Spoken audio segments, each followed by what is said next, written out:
Now that you know how to do mole ratios, we're going to do a problem. And this is what you're going to have to do with the mole ratios, are these problems that we'll be presenting you in this chapter. Now, if you look on slide 14 on the lecture, they say that benzene burns in air according to the following equation. And they give you this equation right here.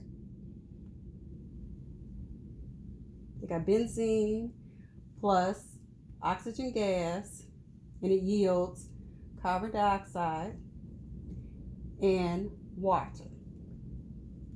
Okay, so now you know that these coefficients in front, those are what you're going to use for your mole ratio. So what they ask you is, how many moles of oxygen are required to react with 0.38 mole of benzene? So you're going to, whatever the number, that the value number they give you, you write that down as given.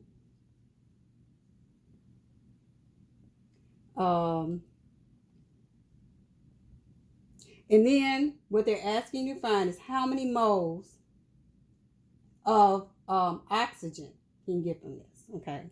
So what you would do when you do this problem, you will start off, and if you go to the next slide, which is 15, they tell you how to solve the problem.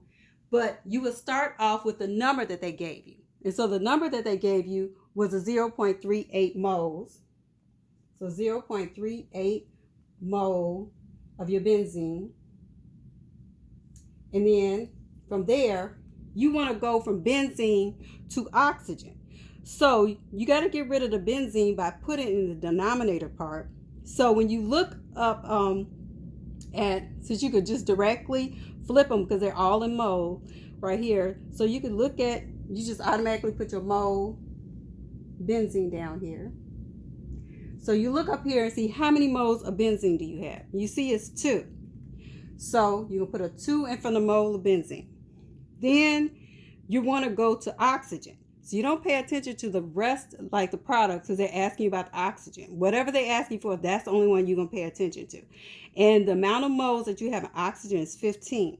So you're going to say 15 mole of oxygen. Okay, so if you cross, these right here will cancel out. The benzene will cross out. Benzene will cross out. So since the benzene crosses out, you're left with the moles of oxygen, and that's what you want to get. So therefore, you could calculate now.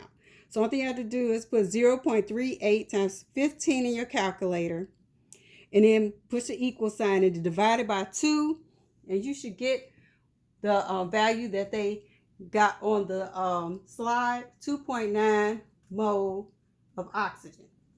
Okay, so everybody see how you do that? Okay, so that is how you do your mole to mole conversions. Okay.